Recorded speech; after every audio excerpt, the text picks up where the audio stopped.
Muchas gracias por su paciencia, por haber esperado. Les prometo que cada segundo que ustedes esperaron va a ser recompensado, porque hoy día tenemos una mesa rebosante de talento y de fortaleza.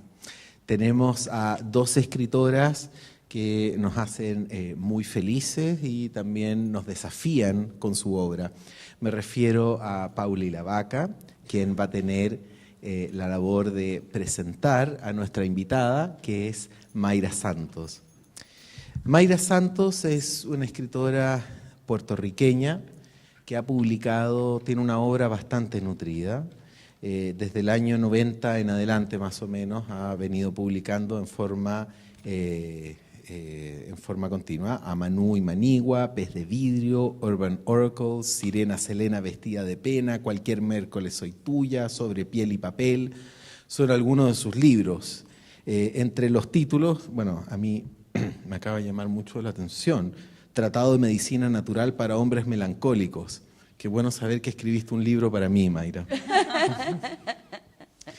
Tenemos aquí con nosotros a Paula Ilavaca. Ella es escritora, es autora de novelas, cuentos y también, por supuesto, de poesía.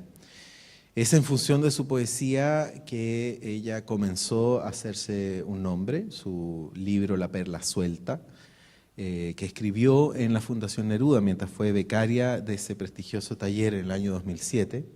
Este libro, La Perla Suelta, recibió el premio de la crítica otorgado por esta misma universidad en el año 2010. Otros libros de ella son La Ciudad de Lucía y Penínsulas. Ambos recibieron la beca de creación del Consejo de la Cultura el año 2006 y el año 2013. Ella ha sido invitada a leer sus trabajos a diversos países, Argentina, Perú, Colombia, también Venezuela, Noruega, etc. El año 2014 recibió el premio Juegos Literarios Gabriela Mistral, que es un premio que otorga la Municipalidad de Santiago. Es, si bien entiendo, el premio más antiguo literario de Chile. Y eso fue por su novela En Llamas.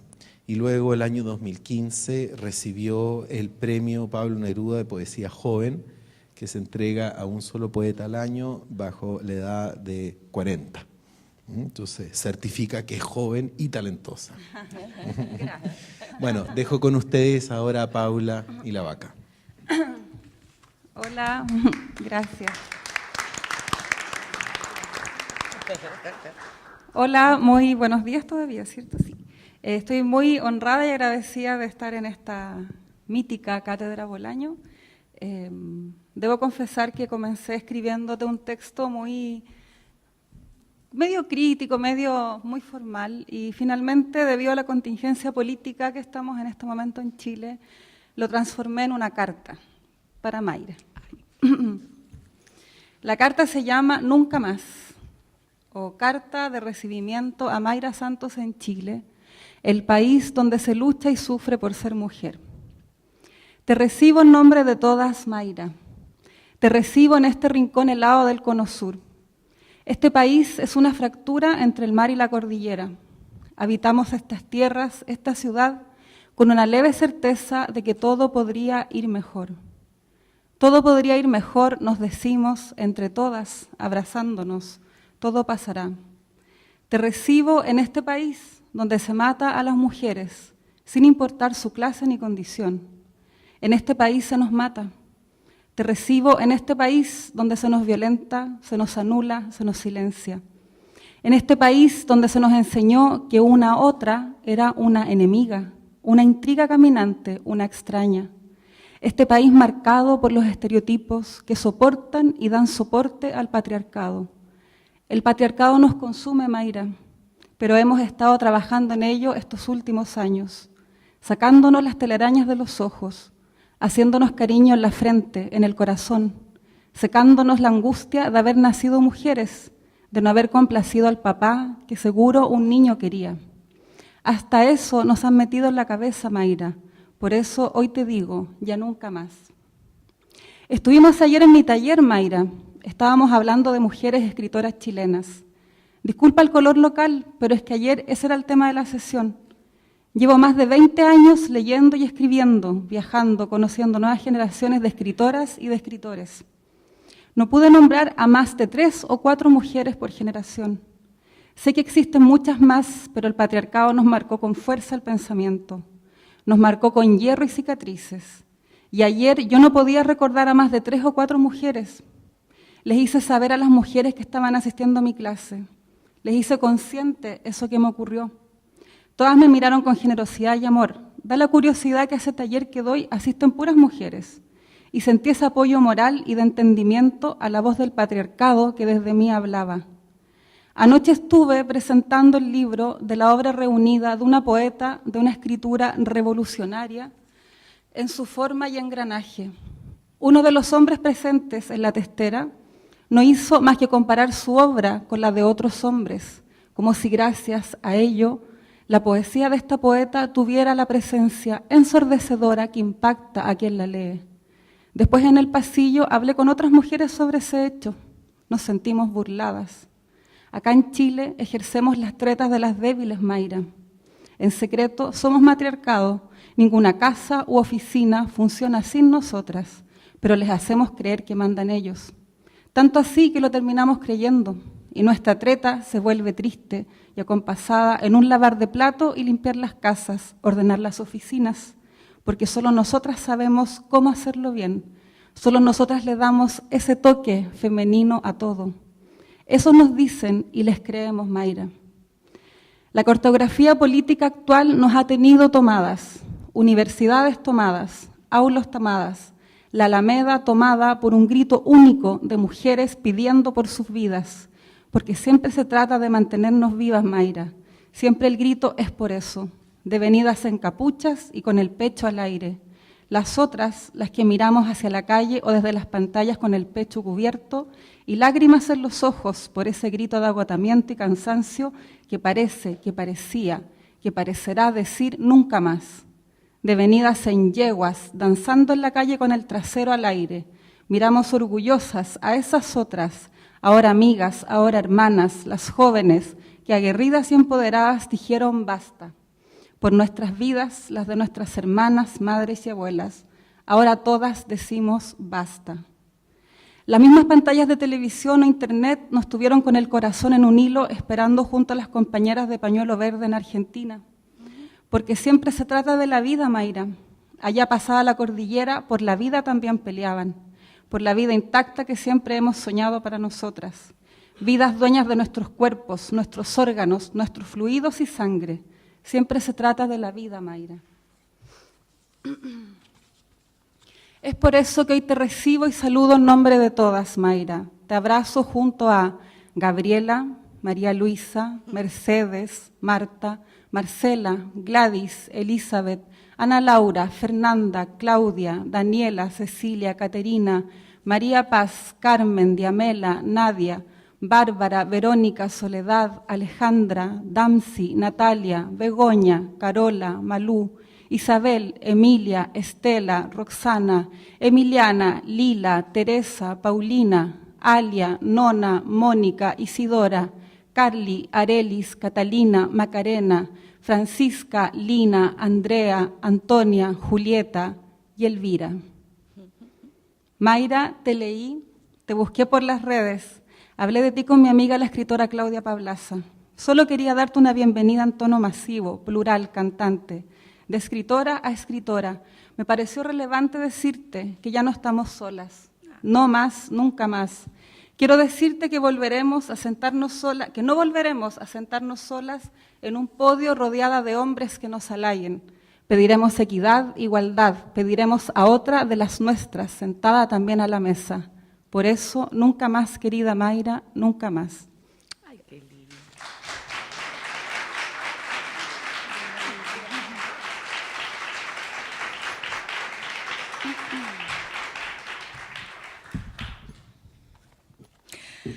Estoy contentísima de estar aquí, muy, muy contenta, por varias razones. La primera es porque les voy a hacer 2 cuentos de por qué me he tardado tanto llegar a Chile. El primero de los cuentos es porque antes, hace como 10 años, llegar a Chile, la ruta era vía Miami, y yo le tengo terror a Miami. Miami, me dicen que le dicen por acá. Ahora pues le tengo más porque el Trump hace muy difícil viajar desde cruzando Estados Unidos hacia el sur. Si te vas a quedar allá, pues la cosa está difícil, pero tranquilo. Pero cuando tienes que hacer un transbordo hasta el sur y tienes un nombre hispano y a la misma vez tienes esta concentración de melanina en la piel, la cosa en los aeropuertos se pone difícil. Humillaciones cada vez que pueden. Por lo tanto, eso me retrasó llegar a Chile. Suerte que ahora por Avianca y Copa, ¿verdad? Podemos llegar por Colombia o por Panamá de manera más fácil. Y entonces no hay que pasar por esa enorme humillación de esta cosa nueva que se han inventado, una categoría racial extraña que se han inventado, que se llama la categoría hispana, ¿verdad? O latina. Y eso me hace pensar mucho en algo que quería venir a hablar con ustedes, ¿verdad? Que era acerca de quién le teme a la literatura, el asunto de la raza, ¿verdad? Y el asunto del género, cómo esas dos cosas se juntan y hacen difícil que los libros y las personas que están en estas posiciones viajen a encontrarse con sus homólogos en diferentes lugares, a crear alianzas amplias y poderosas. Entonces, el otro cuento es que, y eso me da mucha gracia también, mucha alegría, el otro cuento es que yo le tenía un poquito de miedo al Cono Sur. Le tenía un poquito de miedo al Cono Sur porque era muy blanco. Y ustedes se deben imaginar, y si no, déjenme contarles, porque es difícil a veces contar esto. Cuando una persona negra está en un lugar donde todo el mundo es blanco, o cuando una persona caribeña está en un lugar donde todo el mundo tiene la misma tonalidad de piel, cuando desde el Caribe uno viaja a un lugar donde todo el mundo se parece, da terror, porque es bien extraño, es como estar en Marte, en Júpiter. ¿Qué es eso de todo el mundo con el mismo color de piel? Cuando, por ejemplo, yo que tuve 2 niños, tú pones mi color de piel y el de mis 2 niños no se parecen lo más mínimo. A mí la pureza me da miedo. Todos los cuentos de la pureza de sangre, todos los cuentos de la pureza racial nazi, todos los cuentos de las purezas y las purgas, puestas como un espacio, ¿verdad?, al que todos tenemos que alcanzar, porque también ha pasado desde el espacio negro, ¿no? La pureza de la sangre negra. ¿Qué rayete es eso? Eso no existe, ¿no? Pero el golpe de ojos me daba miedo. Y entonces llegar a Chile y ver a tanto colombiano, a tanto coreano, a tanto haitiano, a tanto peruano, a tanta más gente visiblemente mapuche caminando por la calle, mezclado con los blancos, mezclado con los criollos. Ay, gracias por esto. Se los agradezco muchísimo, porque ahora yo me siento parte del mundo. Y mientras el mundo siga siendo más global y la gente siga siendo más diversa, pues entonces se me alegra la posibilidad de que lo que yo escribo pueda completar una visión de mundo que nunca debió haber sido ni pura, ni homogénea, ni piramidal, ni patriarcal. En cuanto a la cuestión de la literatura, mi charla de hoy, y a mí me encantaría que hablásemos también y que hablásemos luego cuando ustedes decidan cuando podemos hacer algo mucho más fructífero que las ponencias, que son los diálogos. Yo quería simple y sencillamente hablarles un poquito de lo que es literatura y de dónde viene una racionalidad caribe que yo estoy pensando que está apareciendo por muchos lugares. Y quería hablar del mundo de las validaciones que yo todavía veo en la literatura, que a veces hace que sea bien difícil la inclusión de los que históricamente hemos sido marcados como más animales que otros, ¿no? Todos los seres humanos somos animales. Yo me enorgullezco mucho de mi animalidad. Yo sé que vivo en un mundo que se asusta de su animalidad.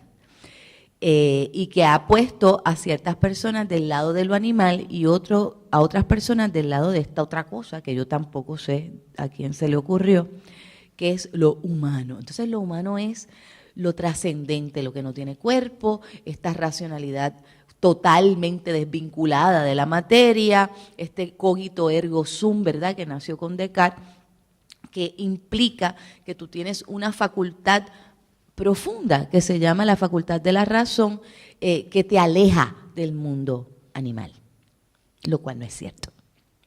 Lo que nosotros tenemos es un embuste, es una mentira, como muchas, que son muy importantes para los seres humanos. Decir mentira es de las cosas más importantes que hemos hecho los seres humanos. Yo estaba leyendo los otros días un texto que me tiene alucinada, que se llama A Brief History of Humankind, de Yuval Noah Harari, ¿verdad? Así se dice. Qué tipo, qué buen cuentista, es historiador. Y hace un cuento maravilloso y dice que los seres humanos somos los depredadores, ¿verdad? Los animales más poderosos ahora mismo en el planeta. Nosotros que somos tan poquita cosa, somos una bolsita de agua realmente. Nos hemos convertido en los animales más fuertes, por decir de alguna manera, o los más letales, no sé, porque tenemos la capacidad del lenguaje, y el lenguaje nos ha ayudado a crear organizaciones más complejas por los cuentos comunes que nos contamos. Cuando solamente éramos personas que trabajábamos en clanes y en familias, bandas de 20, 30 personas, pues podíamos hacer poquito, porque con 20, 30 personas tú no puedes levantar la Torre Eiffel, no puedes organizar una ciudad grande, no puedes hacer una gran represa para el agua, no puedes desarrollar grandes cultivos. Los clanes eran pequeñitos y los clanes familiares pues más pequeñitos aún. Pero de repente apareció la capacidad de decir cuentos.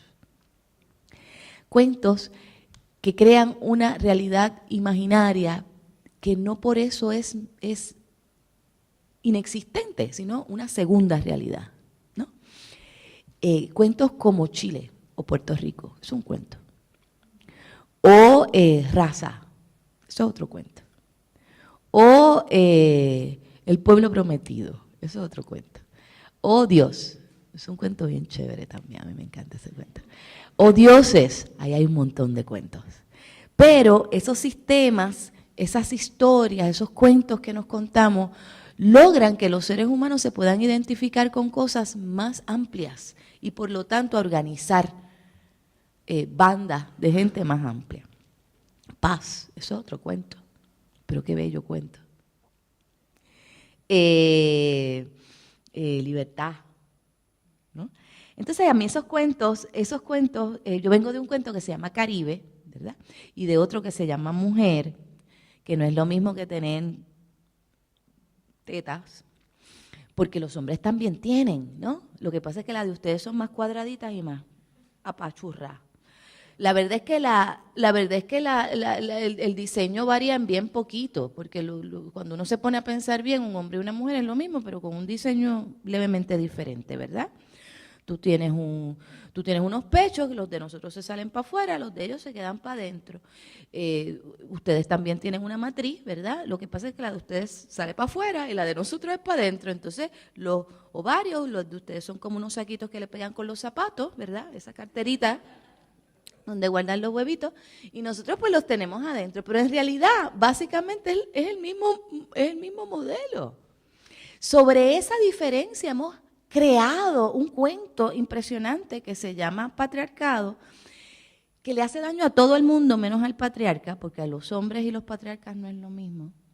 Y los hombres y las masculinidades se ven muy afectadas, ¿verdad?, con el patriarcado también. Y yo creo que cuando muchos hombres se den cuenta de lo miserables que son, porque están anhelando ser solamente hombres de una manera, entonces piensan, o soy esto o soy malo, cuando hay tantas maneras de ser hombre y tantas maneras de ser mujer, pues el patriarca se quedará solo allá adentro diciendo, no, todo lo de ustedes es mío, mueran por mí. Muere por ti mismo. Entonces, esa construcción de género crea también, y esto es lo que a mí me parece bien interesante, una relación particular con la racionalidad y con la escritura. Yo no sé ustedes, pero yo vengo de una familia en donde muchas personas me decían, sobre todo mi madre, y mi madre no, mi abuela, nena, no leas tanto que te vas a volver loca, a los hombres no les gusta la mujer inteligente, te va a volver ciega. Había un temor, ¿sí? Un temor profundo al conocimiento, que todos sabemos de dónde viene, ¿verdad? Que viene de que se supone que Dios es el conocedor de todo y tú tienes que seguir por fe lo que te digan y eso es ser obediente y ahí eso será recompensado. Todo lo que es curioso es pecador, ¿no? Por ahí viene eso, pero también viene por cosas muy específicas, ¿verdad? Ese cuento mujer y ese cuento de la animalidad, pues ha creado también una exclusión de mucha gente del inmenso poder que es el poder contar otros cuentos. Así que eso es una de las cosas que me llama mucho la atención y cómo hay un profundo miedo a la literatura, hay un profundo miedo al conocimiento que está dentro de todos nosotros. La verdad es que yo lo tenía. Yo le tenía mucho miedo al conocimiento. Y eso es un tipo de racionalidad que tenemos que seguir explorando. Por otra parte, ese miedo al conocimiento nos lleva a unas tretas de validación, ¿no? Tú estabas jugando con Josefina Ludmer y el ensayo ese maravilloso de ella, de las tretas del débil, que uno a veces se tiene que hacer la bobita o el bobito para que no te cueste. En el Código Negro de Juan Prim, por ejemplo, en Puerto Rico, si agarraban a cualquier pardo, mulato o esclavo con material impreso, te daban de 27 a 52 latigazos. O sea, ahí el miedo era real.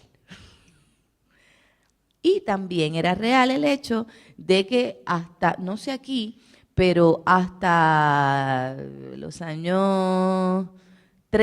hasta el año 1956 no se firmó el Acta en la ONU de los Derechos a la Mujer que garantiza el derecho de la mujer a la educación. O sea, esto fue hasta el 1956, yo nací 10 años después, eso fue ahorita. Esto que nosotros estamos haciendo de estar sentados en este salón compartiendo conocimientos es algo muy nuevo en la historia. Esto. Hoy, y con una prieta al frente, más todavía. No, esto es cutting edge, ¿no? Entonces, el que nos demos cuenta de eso, históricamente, yo creo que a mí por lo menos me llena de alegría, porque sé que estamos adelantando, que estamos creando nuevos espacios y que estamos conociéndonos mejor. Ese miedo intelectual te lleva a un sistema de validaciones que es el que tenemos en las universidades, ¿verdad? Yo muchas veces pienso que los títulos literarios y los premios literarios son como que la nueva nobleza.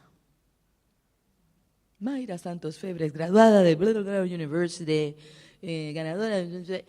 Que sí, que a mí me encanta ganarme todos esos premios, no hay cosa más divertida que ganarse una Rockefeller Foundation Scholarship y que cuando tú estés caminando con el turbante y la cabeza y el escote y el fundillo bien parado, la gente diga, ¡ah! Y tú dices, no me viste llegar, ¿vi?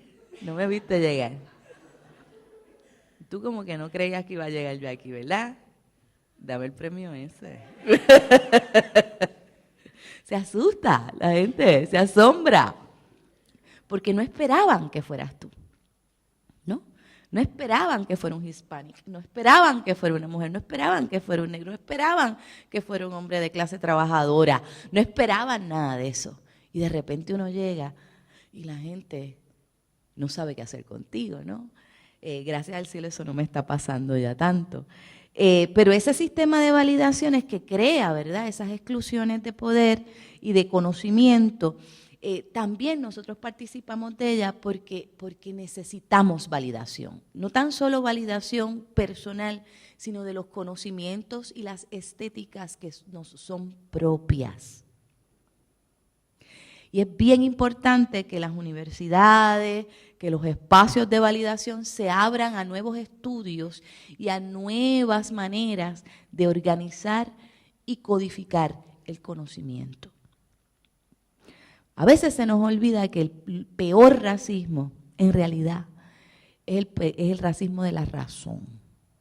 El pensar que todo el mundo tiene la misma racionalidad y la misma manera de pensar, lo bello, lo alto, lo trascendental, por ejemplo. Y eso es algo que no es cierto. Hay otras filosofías que no son la eurocéntrica, y al hablar de eurocéntrica hablo no de Europa, sino del constructo europeo, de lo poderoso y lo normativo de lo que es modernidad.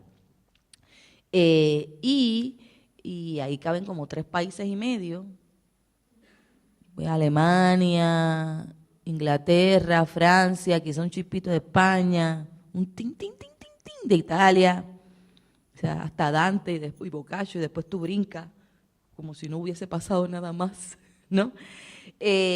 No hay Hungría, no, los finlandeses lo que hacen es dar premios, pero esa gente no escribe nada. Interesante. O sea, eso no es. Estamos hablando de un constructo que yo creo que nos hace falta desmontar, ¿no? Y ese proceso de validación intelectual lo tenemos que estar mirando. Ahora yo les voy a hablar de lo Caribe. Y yo creo que la mejor manera de hablarles de lo Caribe y de esta nueva racionalidad que yo estoy tratando de apalabrar, quizá la mejor forma de hacerlo es leyéndoles un poquito.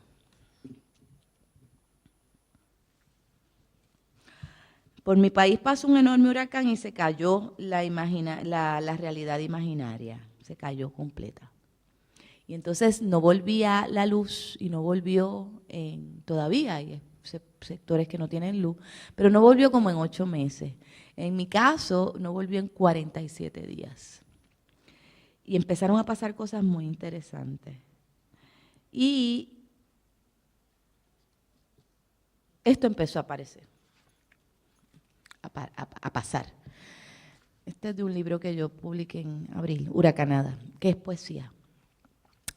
Estamos sin agua y sin luz desde la madrugada del martes, creo que hoy es viernes. Cobijo a una amiga que lo ha perdido todo. Ella está sola con su hijo, yo ando sola con los míos, se me mojó poca cosa. Mi casa es modesta, pero vivo rodeado de edificios exclusivos que dan al mar. Su altura no es la medida que busco ni la que negocio con la realidad. Mi amiga viene de otro rumbo diferente al mío, viene de otra realidad, de otra piel, de otro color, de otros dolores. Lo ha tenido todo y todo lo ha perdido varias veces. Nos cobija el techo de mi casa. Criatura de mangle, yo vengo de las casas levantadas a la vera de las lagunas. Vengo de en medio, heredera de las tablas y los techos de zinc de gente que con sus manos sucias levantó el primer cemento. El bloque y la sangre se entremezclaron, la arena y los vientos de mar, la sal y el azufre, la clorofila y el escombro se entremezclaron para levantar y destruir. Lo otro es el poder, que es un juego muy sucio. Quien se acerca al poder no tiene de otra más que negociar y debe permanecer luchando una batalla sin fin. Juicios, abogados, títulos de propiedad, papeleo, seguros, repartición de bienes, custodia, requisiciones, bancarrotas, cotizaciones, contratos, adquisiciones, fraudes, impuestos, desviaciones de fondos y otra vez a levantar cemento. Sin embargo, el cemento, el vidrio y los metales son frágiles ante el viento. 2. Hoy al fin tengo señal. Entra una llamada apenas. Ay, Mayra, suspira. Lo juro, te voy a sacar para que descanses, aguanta, falta poco ya. Mi prima, que es mi hermana, que es mi sangre, le hace frente a su lado del huracán desde un exilio que escogió hace 10 años que parecen 1000 y hace 1000 años que parecen un minuto y una vida entera. Ella se fue a levantar familia escapando de donde ser familia era imposible. La isla hambre la quería devorar. Cayó en manos de otra devoración de la cual ahora escapamos juntas, cimarronas, fundamos Palenque a 2 orillas.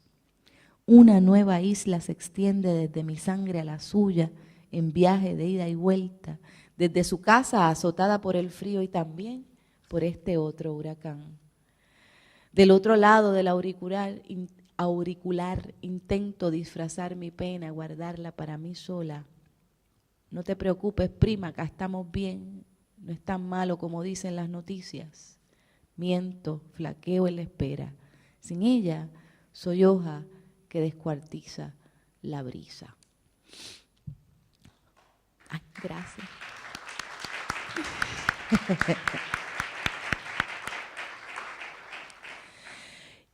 Pero después, ¿y dónde está ese poema de las mujeres que yo estoy buscando? No aparece.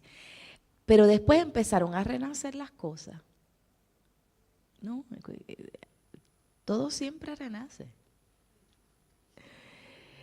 Tú querías esta destrucción, la estabas esperando, lloras y ríes en la isla caída, te alegras de que todo se derrumbe herido ante tus manos. Te alegras de tener las manos sucias. Lloras y sonríes de haber sobrevivido tú también, junto a otras mujeres y junto a tus hijos y tu clan. Gozar de la impunidad de probar tu poder. Ya regresan los colibríes a libar las flores del roble que quedaron abiertas después de la tormenta. Ya regresan las reinitas y los zorzales y las libélulas. Las abejas y las moscas regresan también, regresan las ratas. Suben por los escombros y los cables caídos. Hay que seguir limpiando, acomodando, sembrando. Entonces yo creo que hay un conocimiento mujer, que lo llamo así por llamarlo de alguna manera, que no es lineal y no es piramidal en muchos casos. Todas sabemos que hay mujeres malas, bien malas, y no son la mala mujer. O sea, yo soy una mala mujer. Por ejemplo, yo soy mamá soltera, me he casado como 74 veces, me gusta mucho divorciarme y no sé por qué lo sigo haciendo, ya llevo como 4 divorcios, pero es que es divertido. Entonces, y me gusta bailar, y me gusta viajar sola, y me gusta hacer lo que me da la gana. Y me gustan mucho los hombres, bellos, no proveedores, lindos. Me gustan los hombres lindos. Y hay muchos hombres lindos. Y yo creo que explorar ese deseo en las mujeres es bien importante, porque muchas veces estamos, yo no soy el objeto del deseo. Está bien, yo no soy, yo digo, si soy el objeto del deseo de alguien aquí, por favor, su teléfono cuando me vaya, porque lo podemos negociar. Pero el asunto es si usted es el objeto del mío. Mi deseo. Yo tengo uno. Y es voraz. Entonces, eso es ser una mala mujer, ¿verdad? Porque se supone que una mujer no tenga ningún deseo, pero si tú no tienes ningún deseo, tú no tienes ningún espacio para ensayar tu libertad. Ojo, que a veces uno se le va la manito con decir yo no soy tu deseo, pero si el deseo es tuyo nada más y yo me quedo sin ninguno, entonces ¿cómo es posible que yo vaya a encontrar mis espacios de efecto, de volición, de vogliere, de esa fuerza, ¿no?, que construye? Y para mí que esa línea, ¿verdad?, es importante, pero también hay un pensamiento cíclico, mujer, que yo creo que tenemos que empezar a recuperar. Las mujeres pensamos en ciclos. A ver, ¿por qué? Lo tengo que explicar, ¿verdad que no? Entonces, esa reivindicación del tiempo cíclico, a mí me parece que es bien importante reivindicarla, no tan solo del tiempo lineal, del eje del espacio-tiempo, de causa y efecto, donde tú haces una cosa que controlas para que te lleve a otra. Ese es el tiempo de la producción. Pero el tiempo de la reproducción es otro. Y nos completamos. Estoy hablando aquí de nuevas maneras de quizá contar el cuento de la razón que deberían ser incluidas dentro de las categorías de pensamiento.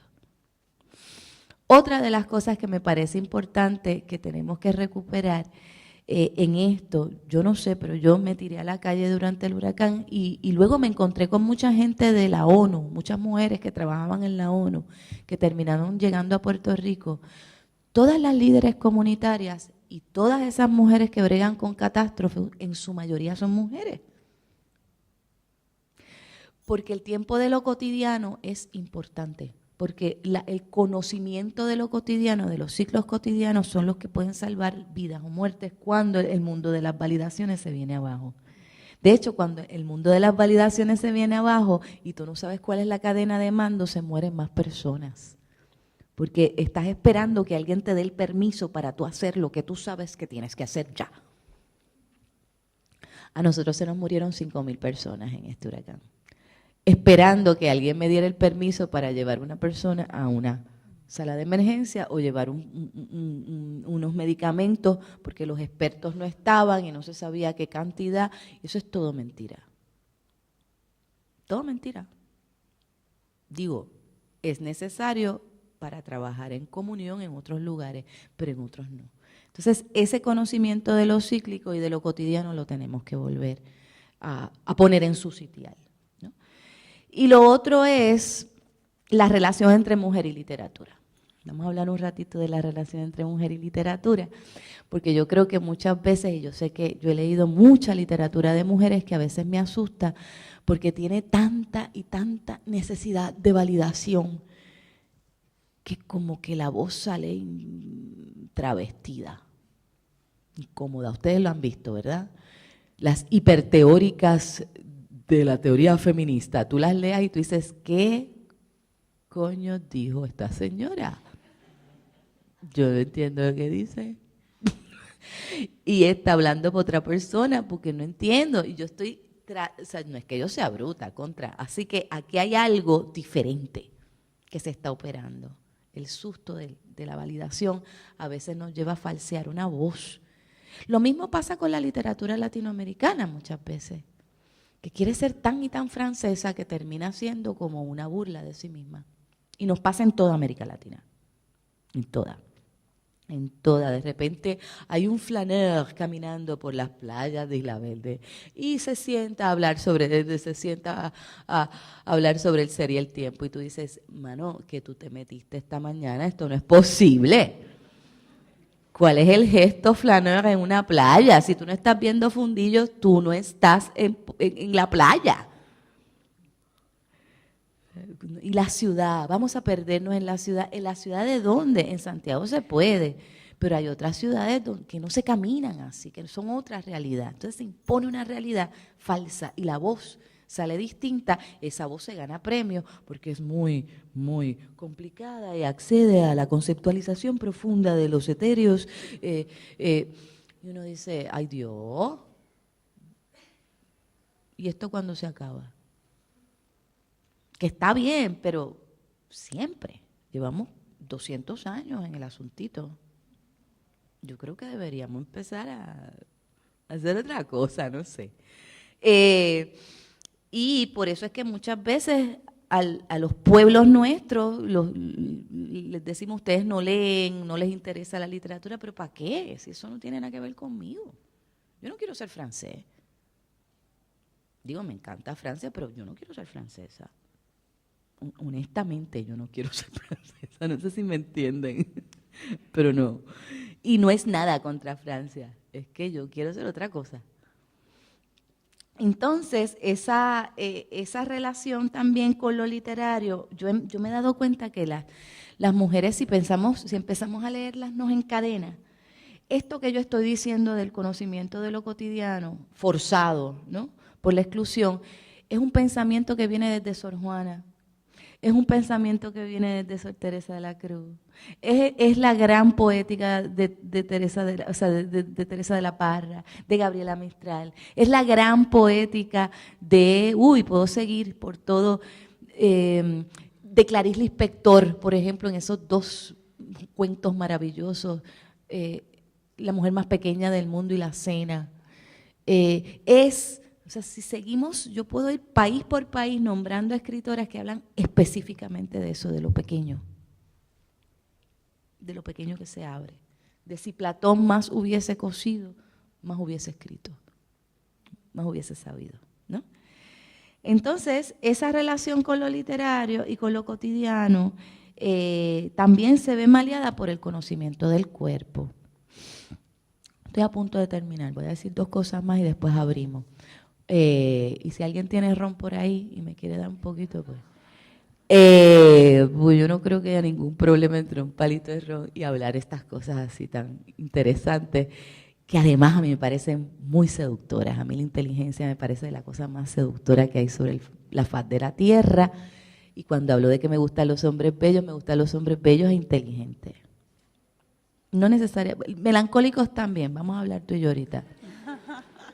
Sí, porque la inteligencia, yo no sé si es una cosa hormonal con los hombres que se ponen de lo más melancólico.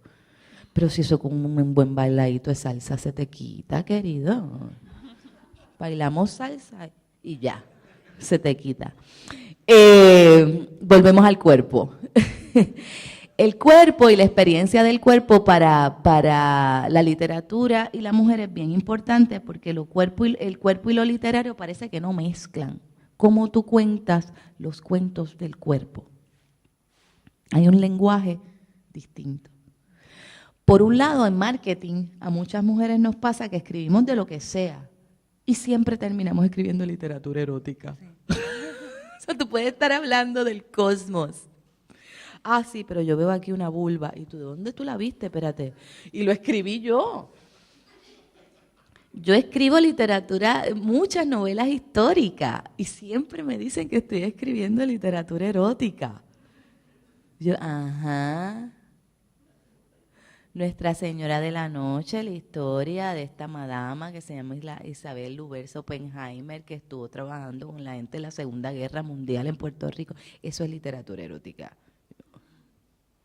La amante de Gardel, que habla de medicina, la historia de la esterilización de mujeres puertorriqueñas y además, ¿verdad?, la historia del descubrimiento de Enovit, que fue la píldora anticonceptiva en el 1941, que eso se empezó a experimentar sobre cuerpos de mujeres puertorriqueñas. Todas las personas aquí que toman anticonceptivos, eso fuimos muchas mujeres puertorriqueñas las conejillos de India en los años 20, 30 y 40. Eso está en una novela. Ah, pero eso es novela erótica. Y yo, carajo. Entonces, ¿qué yo voy a hacer para que la historia que yo cuente, que sí fue sobre cuerpos? Porque fuimos reducidas a cuerpos. Pero desde el cuerpo hemos aprendido muchas cosas que queremos entregarle a la humanidad para hacerlas mejores. Eso no. Eso es literatura erótica. Así que yo he decidido que yo voy a ser erótica. Todo lo erótica que yo pueda. Porque si a ti te da tanto miedo que yo sea erótica, pues eso es precisamente lo que yo voy a hacer. No voy a pelearlo, ahora voy a ser hiper. A ver hasta dónde tú te das cuenta, no de mi represión, de la tuya. Es que a mí me parece que esas represiones vienen más de este mito de la razón dividida del cuerpo, que a muchos hombres, ¿verdad?, los tiene aprisionados, bendito, porque acuérdense que los hombres patriarcales lo único que pueden hacer es preñar. O sea, no se pueden gozar ni un buen polvo. Se supone que lo que tengan que hacer sean hijos y después irse a trabajar y después morirse en una guerra. Para eso son los hombres que no son los pater familiae, los dueños de la hacienda, la mujer y de los esclavos. Son para parir, pasar la patrilinealidad, el canto de tierra, y para morirse en un cualquier sitio, en realidad es absolutamente irrelevante dónde te mueras, pero te tienes que morir pronto, ¿no? Y no hay goce, no hay goce, no hay. Pues aquí, desde el goce de lo literario, desde el reconocimiento del contacto pequeñito y de lo pequeño, y desde el reconocimiento del cuerpo como un espacio de liberación y de racionalidad, se puede pensar otra literatura y una relación que en el Caribe se estudia bastante porque hemos sido hombres y mujeres reducidos a cuerpo.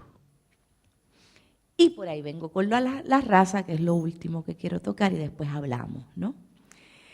Ustedes están pasando por un momento tan interesante. Los otros días yo iba para la casa de Neruda, en Isla Negra, que de hecho creo que me deberían dar las llaves de Isla Negra a mí.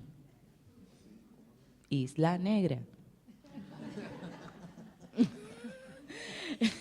Una cosa así, y una casita ahí tirada. Yo vengo todos los años y la cuido. Entonces, iba para Isla Negra y el chofer nos pasó, Andrés, un tipo guapísimo, nos pasó así el chofer por unas callecitas porque había taco y pasé por una oficina de inmigración y no podía, me quedé con eso en mi cabeza, la cola era inmensa y había gente de todas las tonalidades del negro habían rubios también, al brown, o sea, era como y era inmensa, inmensa, inmensa, y a mí me dio un dolor y una alegría a la misma vez.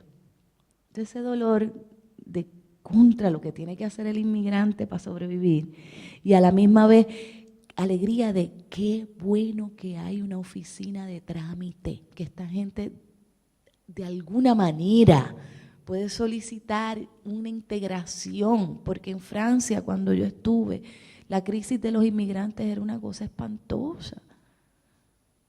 No hay forma, están estos lugares, guetos cerrados, donde tú te vas a morir ahí. Aquí hay una posibilidad de integración. Así que, pero la raza da miedo.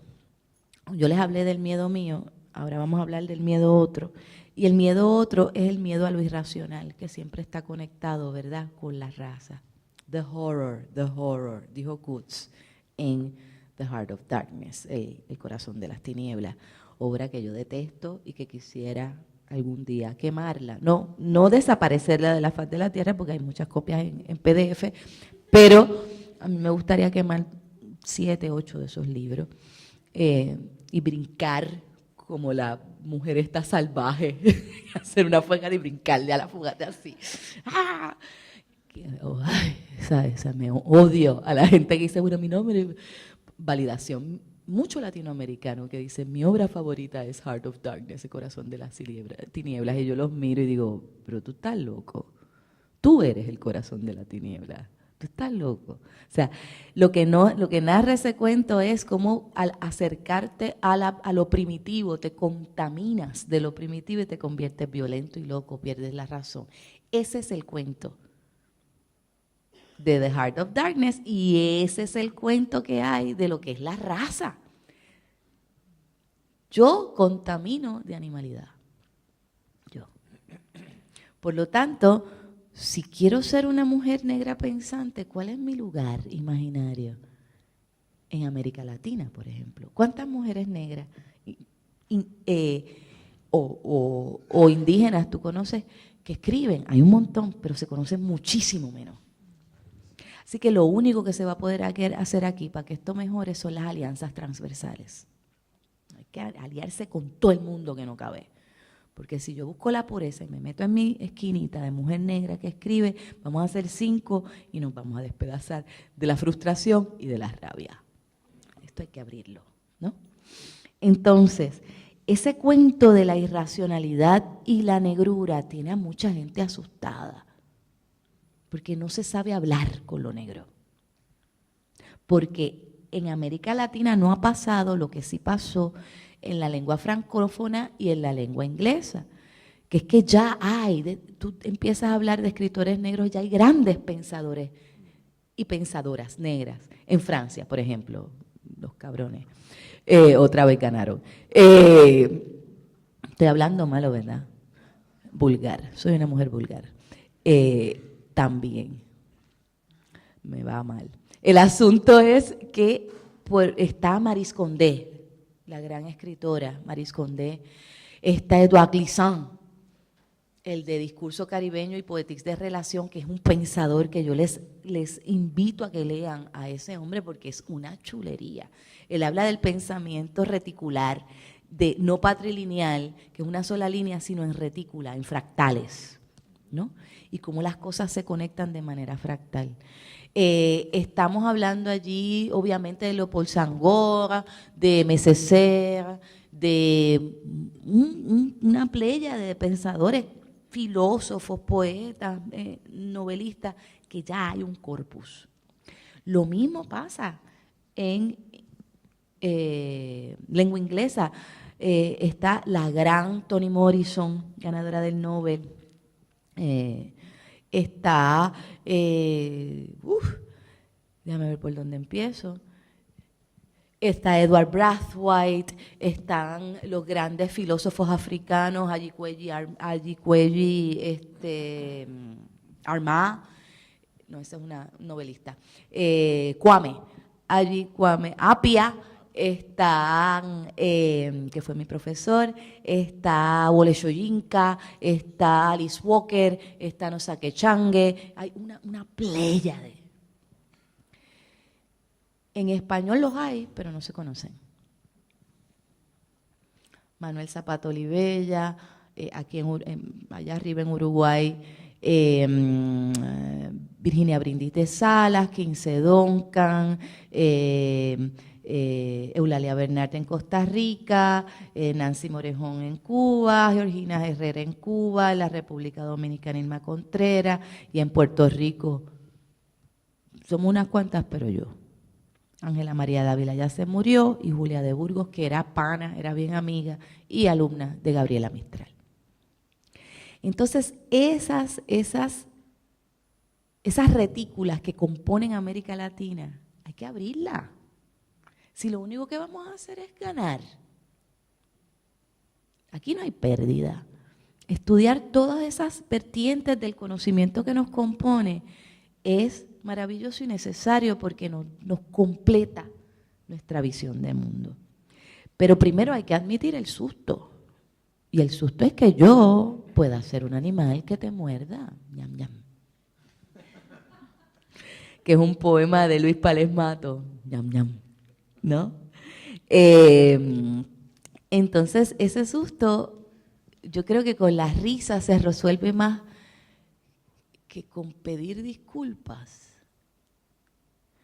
Porque también está este gran dolor de gente que no te hizo nada, que dice, mira, yo no sé cómo hablarle a una persona negra. ¿Qué te digo? Negra, afrodescendiente, o sea, yo no sé, yo no quiero decir nada que te duela, pero es que no sé cómo decirlo porque es nuevísimo y yo no sé si tú tienes literatura, la literatura haitiana que es impresionante, ¿verdad? Pero yo no sé porque es que acá no me enseñaron qué yo hago. Conversar desde la vulnerabilidad y el miedo. Admitir eso como paso inicial para poder seguir hablando. Así que básicamente, ¿quién le teme a la literatura? Yo creo que todos nosotros. Porque a lo que uno ama le teme. Y sobre todo porque puede ser el nacimiento de un cuento nuevo. Si ustedes tienen alguna pregunta y si quieren conversar. Les quiero leer un último poema, 2, y con eso terminamos. Porque estoy loca por oírlo.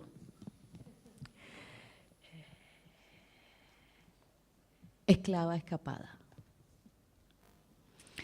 Ríete de ti para que se rían contigo. Doma las greñas, no tomes sol, vístete de colores claros. Que las marcas de tu piel no se abran como la boca del grito frente a latigazos que recuerda bien, aún tan bien, que extraño. Maquilla las cicatrices, cúbrelas con popelina y seda, con brillos de bisutería que refuljan contra el sol. Apártate de ellos, no practiques sus ritos, no creas en sus fuerzas, no te juntes con muchos que no te confundan. Ama solo la piel que no refleja la tuya, no por el alma que guarda dentro, sino por la envoltura, por este maldito pigmento que marca o te demarca una frontera. No camines como ellos, no camines con ellos, no seas ellos. Borra el vínculo, múdate lejos. Habla de la raza como si a diario no doliera, conviértela en discurso, en poema, para que te aplaudan. Pero apártate. Pare hijos que mejoren la especie, que marquen tu distancia y te rescaten un poquito al menos de quien tienes que ser. De este cuerpo que te avergüenza animal que ruge y pide selva para correr abierto hacia cualquier devoración. Galopa, huye, no oigas esa voz salvaje que deshace la doma hecha. Todas las voces que has querido silenciar. Que no te confundan con ellos, corre, negra, corre, mejórate, supérate, triunfa, sé la excepción. Aléjate de ese dolor compartido que se aloja en la historia y de donde no lo saca nadie.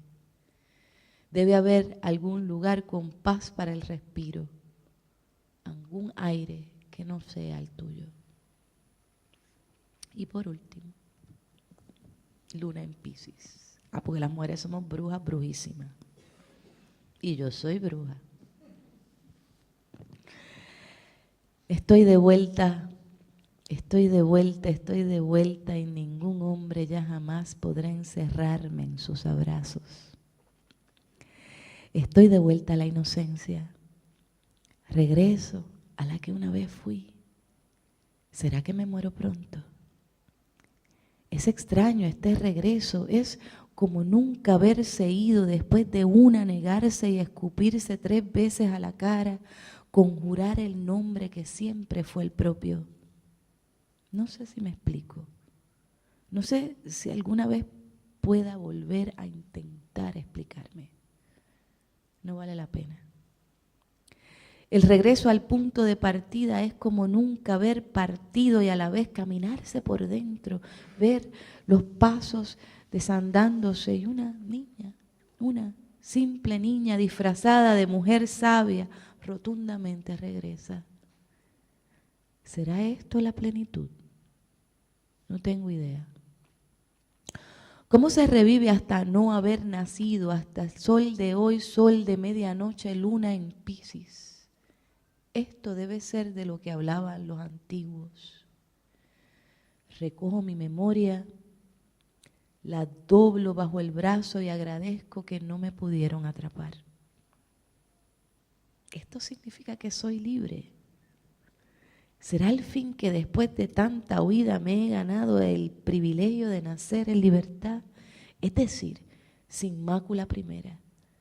Es decir, de vuelta a donde todo lo renacido originariamente es.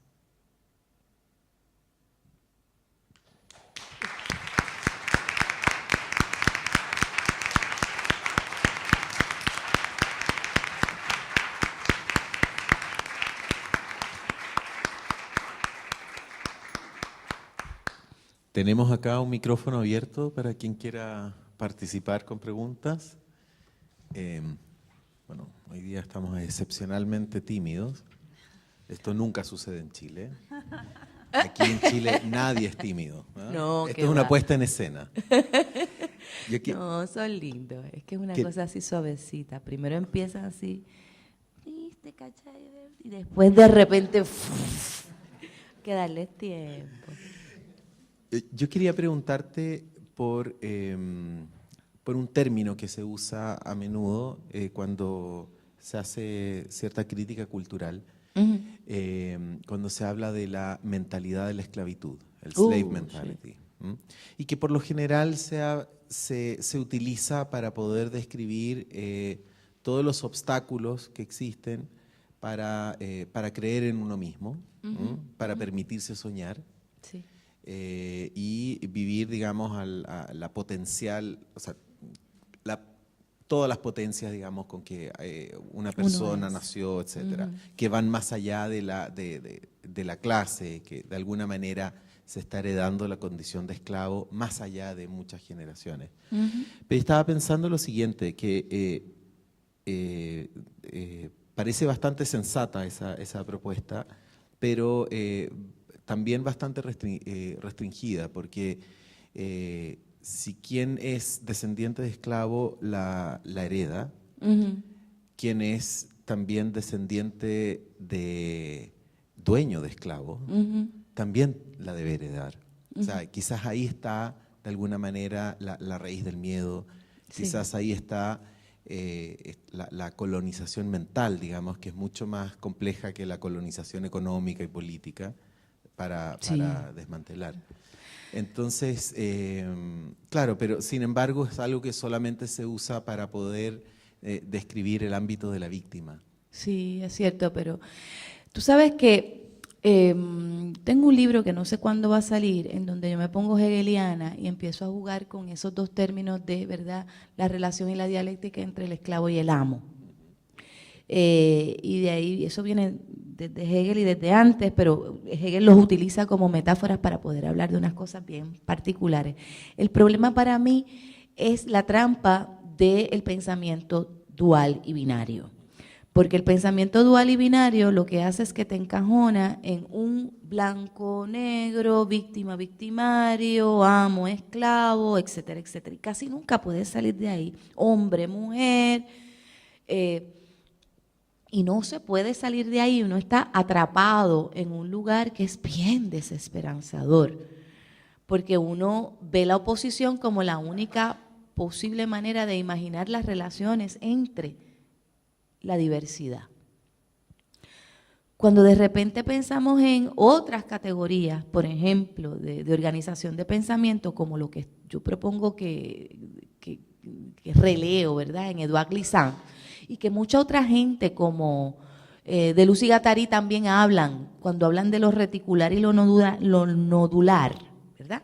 Es que hay un nódulo de conocimiento que crea toda una serie de relaciones.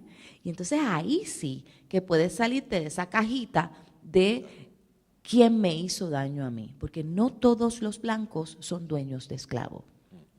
De hecho, había muchos negros que eran dueños de esclavos en África y que entraron a la trata vendiendo a su propia familia o creando guerras entre clanes diferentes para poder vender a los prisioneros de guerra. Cuando tú empiezas a darte cuenta que eso no es tan clarito nada, que de hecho también había muchos blancos esclavos en América Latina y vinieron muchos blancos esclavos de América Latina, personas que se tenían que vender en servitud para poder pagar deudas o para poder terminar condenas de cárcel. La palabra esclavo viene de eslavo, que fueron los primeros, los eslavos fueron los primeros esclavos de los que se tiene cuenta en Occidente. O sea que esta cosita está más rara. Yo pienso que hay que empezar a pensar de manera más reticular para no caer en esta cosa, los hombres, las mujeres, los blancos, los negros, los dueños, los esclavos, los malos, los buenos, Dios, el diablo.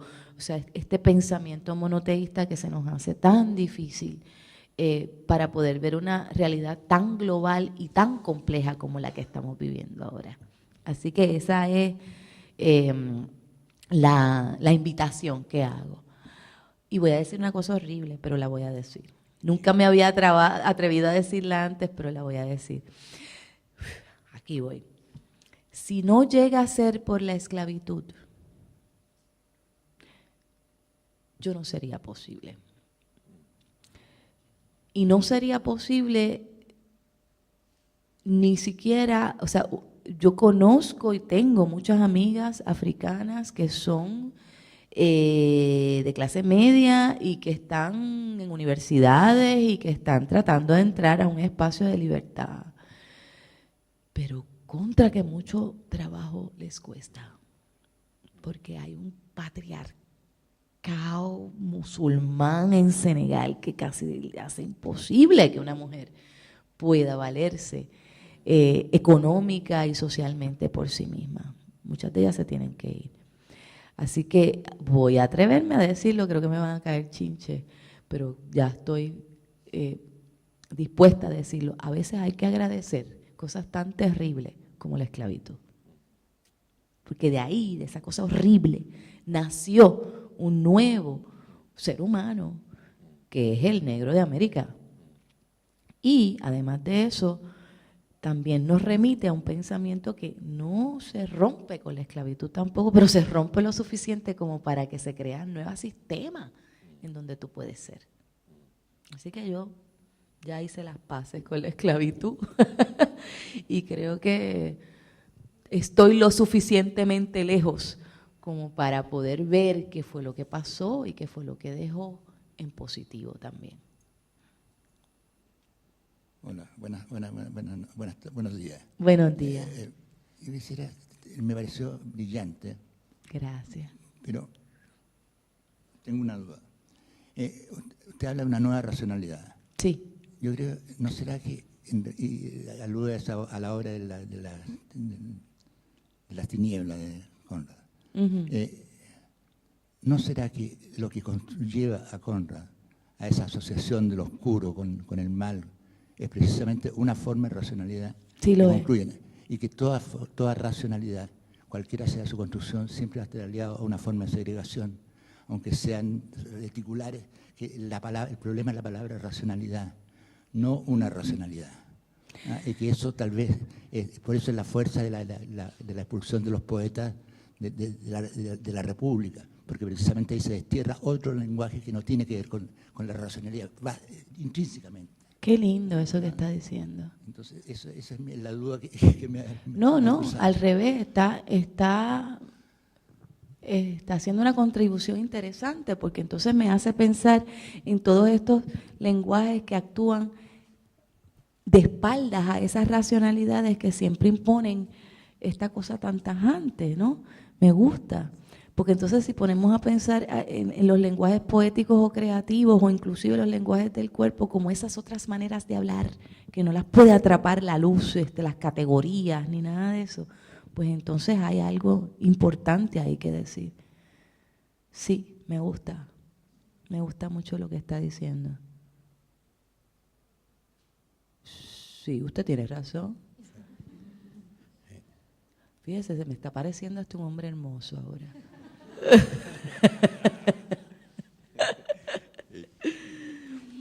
Quizás Paula acá me pueda ayudar a completar este pensamiento, pero algo que ha sucedido en Chile últimamente, algo muy positivo, es la fuerza con que han irrumpido en la escena literaria las mujeres, Sí. y específicamente las mujeres de ascendencia indígena. Sí. Con, digamos, una voz potentísima. Y lo curioso que hay en el pensamiento crítico, específicamente mapuche, es la influencia que han tenido filósofos de ascendencia africana en elaborar su estética. Desde Frantz Fanon, Leopold Senghor, sí. Y también Aimé Césaire. Sí. Han sido citados, digamos, como ejemplo. Sí. Específicamente, claro, son personas de ascendencia africana, pero también desplazadas en lenguaje, que han tenido que escribir y pensar en una lengua que le ha sido impuesta. Sí. Esas son situaciones que han bebido, pero lo interesante es que dentro de este grupo han irrumpido con mucha fuerza y han aportado, digamos, con unas miradas bastante desafiantes las mujeres indígenas. No sé si tú, Paula, tienes alguna apreciación sobre eso. Sí, yo, bueno, primero que todo, estoy pasmada con todo. Estoy así todavía procesando toda la información, tomé muchos apuntes.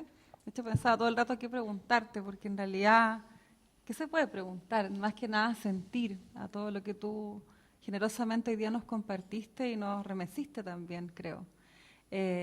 A lo que tú vas, Rodrigo, bueno, yo conozco la obra de la Roxana Miranda Rupailaf y de la Daniela Catrileo. Yo desconocía esta ligazón, sé que la Daniela estudia filosofía, si no me equivoco, pero sí me hace sentido en en torno también a lo que tú como comunicabas, que los débiles o los otros, o las otras también, nos estamos soportando y sosteniendo con los otros y las otras, o los otros, no sé cómo está toda esta discusión, o con la arroba, no sé, que es otro tema que podríamos también quizá haber mencionado, pero sí, yo creo que me hace sentido en ese como camino de que menos somos más y mientras nos vamos sumando podemos hacer una mayor resistencia a... Claro, porque inevitablemente siempre son miradas sobre todo las mujer, mapuche, y tiene todo este tipo de categorización que, tal como dices tú, estamos súper acostumbrados a es esto, es lo otro, y me hacía mucho sentido también lo que tú decías de mujer, literatura erótica. Es como que no hay otra posibilidad de existencia. Yo también me acuerdo, tenía 20 años, mi primera lectura pública, poesía erótica. Yo decía, estoy escribiendo sobre juguetes ensangrentados, sobre mi infancia, no estoy escribiendo literatura erótica. ¿Cuál es tu eros? O sea, tú estás Claro, bien. Uno sí. hasta le quiere preguntar a la otra persona, ¿tú estás seguro que tú estás bien? Sí, yo me sentí súper violentada esa vez y era súper joven también, Sí, como, uno no sabe qué entonces hacer. es muy potente y yo creo que estamos en vía, y también cuando mencioné mi carta que te escribí, también me faltó la parte de los hombres también acá en Chile se están Hay muchos preguntando aliados, mucho. ¿no? Y hay Se muchos están aliados, hay preguntando, muchos sí. aliados. Hay aliados y están preguntándose y repensando y resignificando todos estos espacios que durante años también han heredado, porque es una herencia, como una herencia ¿Impuesta? impuesta y tremenda. O sea, tienes que ser esto O nada. O nada, tal como tú decías, lo del patriarcado. Y los que dicen, ya, no lo voy a hacer, empieza toda esta cosa de preguntarse también, entonces, ¿qué soy? Yo creo que en ese sentido también tenemos muchos aliados en esos otros que también algunas lo ven como los enemigos, pero no, para nada. ¿Cómo no. va a ser? Yo tengo Lo un quise, hijo. claro. No, nena, no importa, Sí. es que es difícil de apalabrar porque uno está tan metido como estaba mencionando también el caballero, ¿no? De lo racional, lo irracional. Quizá el problema es esa construcción binaria Sí. y hay que empezar a pensarlo de otra manera. Yo creo que también tiene que ver con cosmogonías, Rodrigo. Por ejemplo, yo en el mercado conseguí una cosa que me dicen que es mapuche, que es la cosmogonía mapuche de los 4 mundos, los 2 soles y las 2 lunas, ¿verdad? Pero yo creo en esto mismo. Es idéntico. O sea, es idéntico. Yo decía, adiós, no puede ser. Y ahora estoy vuelta loca buscando información acerca de cosmogonías mapuche y buscando El Sueño Adorado, que es una antología bilingüe de literatura en español y en mapuche y en otras lenguas originarias de la literatura y de la poesía latinoamericana. El único idioma que se habla en este continente no es el español. No es y no debe serlo. Lo otro es riqueza. Lo otro es riqueza. No hay pérdida posible en lo otro. Y entonces eso yo creo que ahorita me das todos esos nombres porque quiero saber más y me hace mucha falta llevármelo. Yo hago un festival en Puerto Rico, Álvaro ha estado ahí, aquí hay parte de personas que tenemos un premio Nuevas Voces que se lo ganó. ¿Cuándo fue tu premio, Antonio? 2010, tú fuiste el primero. El primer premio Nuevas Voces fuiste tú. Ah, carajo, tanto que a mí me tomó trabajo hacer ese premio para que tú me olvides tan fácilmente, infiel. Entonces, ¿fue el segundo? Sí, se lo querían comer viva a las puertorriqueñas, pero comer vivo, le tuvimos que poner guardaespaldas. Entonces, una cosa muy interesante también es cómo en otros festivales tenemos que tener otras presencias. Otras presencias. Mayra, querida, bienvenida. Hablemos justamente de circulación del pensamiento, porque te quería preguntar a propósito del festival, quería que también lo compartieras, porque, bueno, tú eres poeta, eres una enorme escritora, pensadora, pero pasa eso, que aunque publiques en Planeta, pero tus libros no llegan a este lado del mundo y esa es nuestra condena, el pensamiento. No hablo solamente de mujeres, porque yo creo que las mujeres lo que somos también los que lo resentimos más dentro de lo que es esa abstracción de la distribución de los libros y en general del pensamiento en América Latina. Tú que haces este festival, que también vas por las ferias más importantes, que menos más has podido venir a este lado del mundo y que te han podido conocer en tu alegría, en tu frescura, en tu inteligencia, lucidez, irreverencia, ¿cómo hacemos en definitiva? Yo sé que no es una pregunta ni vas a tener una respuesta total, pero ¿qué has pensado respecto de la circulación del pensamiento y cómo podemos así pensarlo y romperlo reticularmente? Yo creo que tenemos que... A mí me parece que los libros son más accesibles ahora que nunca, a través también del Internet. O sea, hace 50 años yo aquí imposible, ¿no? Aunque nos viéramos en Guadalajara todos los años. Y este año te iba a traer al festival y nos cayó por arriba un huracán y lo devastó, pero vamos para el próximo. Porque yo sueño con hacer una gran mesa de mujeres latinoamericanas. Sueño pero con 20 en un estadio de fútbol, realmente. Y yo creo que esa es la respuesta, pensar lo imposible.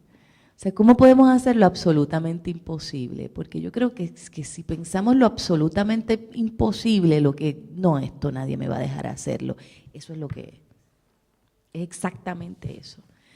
Entonces yo la paso tan bien, yo últimamente la tristeza no me sale. Y una de las cosas que me entusiasma muchísimo es pensar en cómo el Internet precisamente se puede utilizar para crear bibliotecas virtuales y sobre todo discusiones que puedan bajar por streaming y que puedan tener canales de YouTube donde las mujeres que están pensando, que están produciendo conocimiento, puedan pinchar y hablar las unas con las otras o recibir esa información de una manera tan sencilla y tan sensata como en tu propio teléfono. Hay que utilizar la tecnología a nuestro favor, porque ahí está. No hay necesidad de estar pasando por esta profundísima carencia, ¿verdad?, que crean los mercados nacionales, porque ese es el problema, ¿verdad?, que todavía estamos como que muy metidos con la cuestión nacional y hay otras identidades que son transversales. Bueno, la humana es transversal porque en realidad la mentira de las naciones es una buena mentira, pero yo creo que nos deberíamos empezar a inventar nosotras. Pero ahí está todo. Ustedes están grabando esto, yo me imagino que esto pinchará en Internet, entonces yo cojo el enlace y yo lo tiro para adelante y se lo voy a mandar a todas las personas que me están diciendo African Studies, o estudios de raza, o estudios de género, o estudios latinoamericanos, y yo, bueno, pues ya que yo soy todas las anteriores, aquí hay información de esta cátedra y puedes ver todo esto.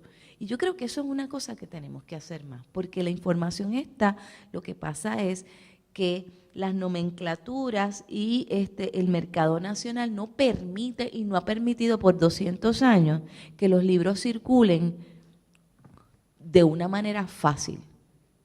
A mí me dice gente de acá abajo que el libro chileno llega a Argentina, digo que el argentino llega a Chile, pero que el chileno pocas veces llega a Argentina y el peruano no llega acá.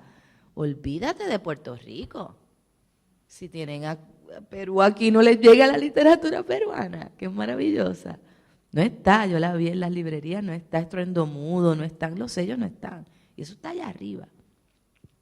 O sea que hay que ver cómo hacemos para finalmente no pensar más en estos constructos nacionales bobos. Vamos a inventarnos otra cosa. Yo quiero ser post puertorriqueña, anarco, prieta, del Cono Sur. ¿Qué les parece esa nueva identidad? Y ojalá y se pueda, porque entonces se nos quita esa cosa, tengo que estudiar literatura nacional, está bien, pero hay tanto más. Últimamente la literatura japonesa a mí me está encantando, no sé por qué. O sea, eso es bien importante también, la pulsión, y africana, y la Angela Carter, Carter, que me encanta, la inglesa, o sea, me encanta todo, todo es mío, yo lo quiero todo para mí. ¿Y por qué no? Hola Mayra, Hola. Soy Patricio, mucho gusto. Mucho gusto, Patricio. Bueno, estoy bastante nervioso porque es como fuerte en cierto sentido encontrarme contigo cuando he leído parte de tu obra y como decía la persona anterior que estaba diciendo de este mercado de circulación que es muy complicado Sí. porque tus libros no llegan acá. Y entre la obra que he leído tuya, Sirena Selena, que me ha encantado mucho y me es súper difícil no leerla a partir de la experiencia de acá en Chile, sobre todo respecto con el personaje de Sirena que ella vive, por así decirlo, una persecución o paranoia respecto al VIH-Sida. Sí, además es travesti. Por lo demás, entonces, acá en Chile actualmente las cifras del VIH-Sida se han incrementado ¿Pero cómo brutalmente. va a ser? Entonces, para mí es imposible no leerlo desde esa posición, el libro, y sobre todo ahora respecto a esta cátedra de quién le teme a la literatura, respecto a las literaturas seropositivas, cómo se articulan y cómo se estructuran, siento que... Ay, perdón, me está sonando la alarma, disculpa. No te preocupes, Patricio. ¿Cómo lo ves tú a partir de esta literatura, de cómo se articulan y se estructuran los mismos personajes y estas vivencias que actualmente sigue muy latente y muy en pie, sobre todo tú que participaste en un ACT UP, según lo que yo ACT UP, sí, yo soy una travesti de vieja trayectoria de peleas de la libertad gay, sobre todo del acceso a no a la literatura, a la medicina. Sí, acá le decimos triterapia. ¿Cómo? Acá le decimos triterapia. Ah, triterapia. Pero hay otro cóctel que ya lo tiene indetectable. Sí. Déjame contarte el cuento. Cuando yo era chiquita, como yo les dije que yo me gustan mucho los hombres bellos, me enamoré de un hombre gay. Mi amigo Moisés Agosto Rosario, que fue mi segundo novio, yo tendría como 19, 20 años, algo así, y yo estaba profundamente enamorada de este hombre gay, que después sale del closet, me dice, Mayra, perdón, tú eres una gran amiga, te adoro, te brincaría encima todos los días, pero en realidad a mí me gustan los hombres. Y yo dije, fíjate, a mí también. Entonces, nos hemos hecho amigos desde los 20 y pico de años. De hecho, no tan solo fui su novia, luego él salió del closet, después él tuvo un novio que era un doctor que estaba trabajando con los primeros cócteles de SIDA en Puerto Rico, pero es que yo soy una mala mujer, qué horrible. Yo fui la amante de Moisés mientras él estaba casado con el doctor. O sea, yo atenté contra la estabilidad burguesa de una pareja gay estable, siendo la mala mujer que sonsacaba a este muchachito hermoso que se había casado con el doctor. Mira qué mala. Qué rico. Yo creo que yo soy una película. La estoy viendo. Qué bueno. Entonces, después de eso nos dejamos finalmente y seguimos trabajando, y cuando Moisés vuelve a Puerto Rico, se pone a hacer ACT UP Puerto Rico. Él fue el director de SIDA Ahora, una de las primeras revistas en donde se trabajó con traducir y también con visibilizar y difundir la información de acceso médico desde Nueva York a toda América Latina. Moisés Agosto fue el primer el primero que hizo eso con la revista SIDA Ahora, yo lo ayudaba, y además de eso publicamos una antología que se llamaba Poesida, y yo fui muy, ayudé muchísimo a tratar de sacar todos los poemarios, todos los cuentos, todo lo que yo viera que fuera de literatura gay, lésbica, ya yo no sé cómo se llama, pero para mí que como humana, chula, que tenga que ver con estas relaciones hombre-hombre, hombre-mujer, hombre-mujer, hombre, lo que sea. Mientras más revolca, más me gustan a mí. Entonces, a mí me parece que es bien importante, y conozco muy bien la literatura que trabaja con esto, ¿no? Porque en Puerto Rico hubo un gran poeta, Manuel Ramos Otero, y hay un movimiento de poesía gay durísimo, durísimo, durísimo, durísimo. Xavier Valcárcel, narrativa también, están las Evas Duras, Amarilis Tavares, está Yolanda Arroyo, están muchas personas que de hecho yo doy una cátedra de escritura creativa en la Universidad de Puerto Rico y tengo que admitir que muchos fueron alumnos míos y que yo ayudé en ese proceso. A mí me parece que esa es otra de las tríades, que bueno que me lo mencionas, que se tienen que añadir, y que hay una literatura muy rica en toda América Latina, desde Héctor Perlonguer, aquí mismo el Dios que se me murió, carajo, Pedro Lemebel, que yo lo quiero mucho y que creo que es un gran pensador. Nos dimos clases juntos en Harvard. Yo estaba en Harvard y él vino a dar una clase de literatura latinoamericana, de crónica latinoamericana. Y ese hombre llegaba porque le encantaba la autodestrucción o el performance de la autodestrucción, pero llegaba a esos, yo me acuerdo del lugar así todo lleno de cedro, con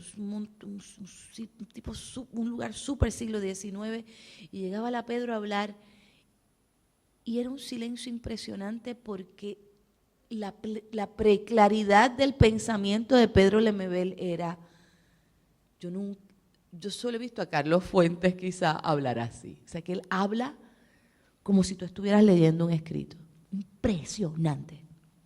Ahora bien, me asusta lo que me dice de que está subiendo la infección, ¿no?, de la pandemia, que en muchos lugares ya está controlado y que tú sabes que ya nadie se tiene que morir de SIDA. Pero es algo que me preocupa mucho porque yo creo que hay algo que no se ha contado. Y lo que no se ha contado, y yo no lo puedo contar, porque mi fascinación, amor y respeto no da para tanto, no estoy adentro. Pero entiendo que hay un auto-odio, hay un dolor tan profundo de ser el poco hombre, el hombre que no dio pa' hombre, la basura del patriarcado. Yo no siento que somos ni siquiera aunque hay unas cosas muy extrañas con el privilegio, no somos las mujeres la basura del patriarcado, son los hombres gays y las mujeres lesbianas y los trans. Ay, sí. Y si a eso tú le añades raza y clase, eso se pone bien complicado, porque son los que se atreven a romper el binario supuestamente natural de hombre y mujer. O sea, son el asco del asco. Eso me preocupa, de que encima de que ya estamos, o sea, yo sé que hay un feminicidio, o sea, hay unas violencias contra género muy grandes, pero si encima de eso hay muchos suicidios, muchos de ellos por SIDA, suicidios por SIDA, entonces estamos hablando de una cosa bien rara. Yo tengo muchos amigos de mi generación que agarraron SIDA a propósito, porque se querían morir. Y yo todavía no encuentro la literatura donde eso esté dicho. Y es importante para los más chiquitos, para que los más chiquitos digan, ya esto pasó, yo no tengo que cometer este mismo error, vamos a cometer otros. ¿No? La quiero molestar con una duda más. Ok. Usted dice que haría una mesa con mujeres, escritoras mujeres.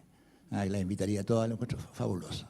Pero ¿no cree que tal vez habría que invertir un poco en realidad frente a la literatura uno no es ni hombre ni mujer, sino que es lo que su escritura decide que sea.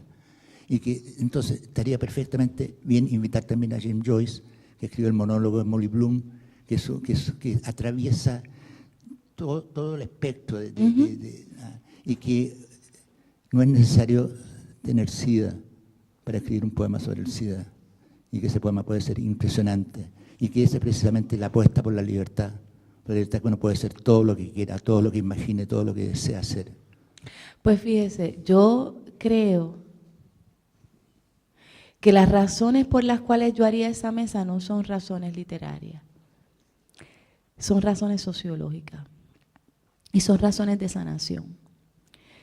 Yo sé que la literatura es el lugar de la libertad suprema, en donde uno puede imaginarse montones de cosas, y que es cierto, uno no tiene que tener SIDA para hacer un poema sobre el SIDA o una novela sobre el SIDA. Pero hay una cosa maravillosa que ocurre cuando un ser humano ve modelos diferentes frente a sí.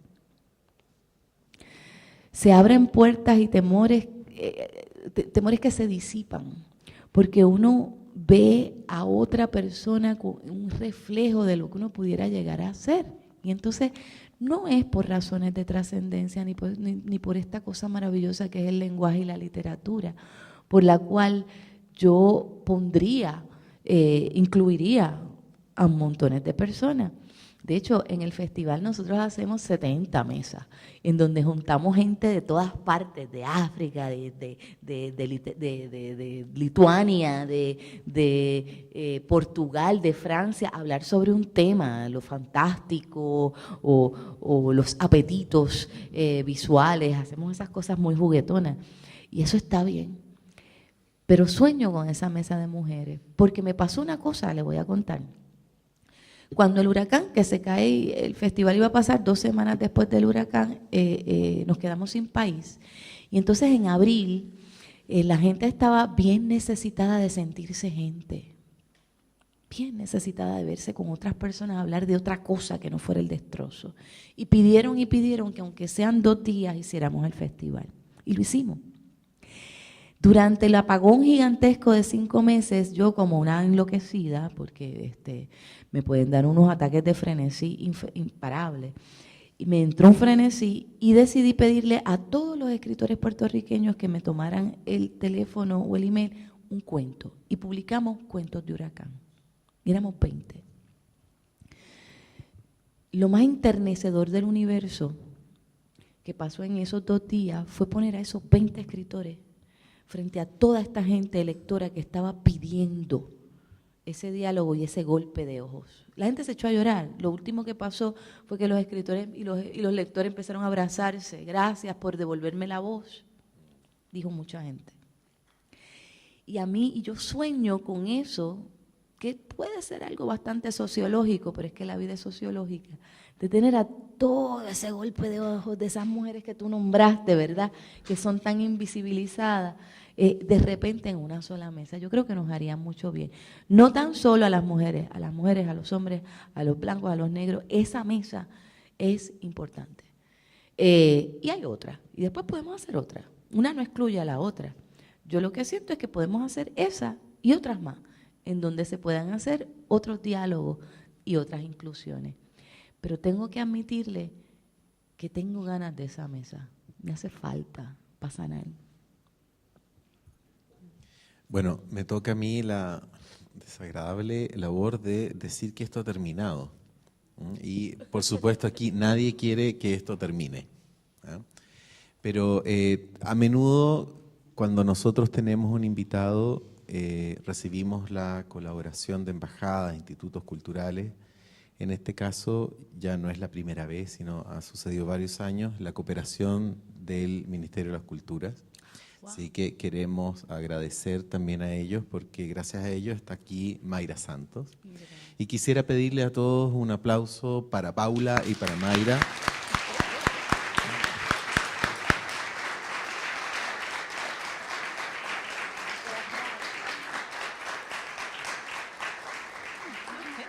Mayra tenía razón, esto se está grabando, se va a publicar en la página web, si lo pueden visitar ahí y también, bueno, pueden acercarse y continuar la conversación. Muchas gracias.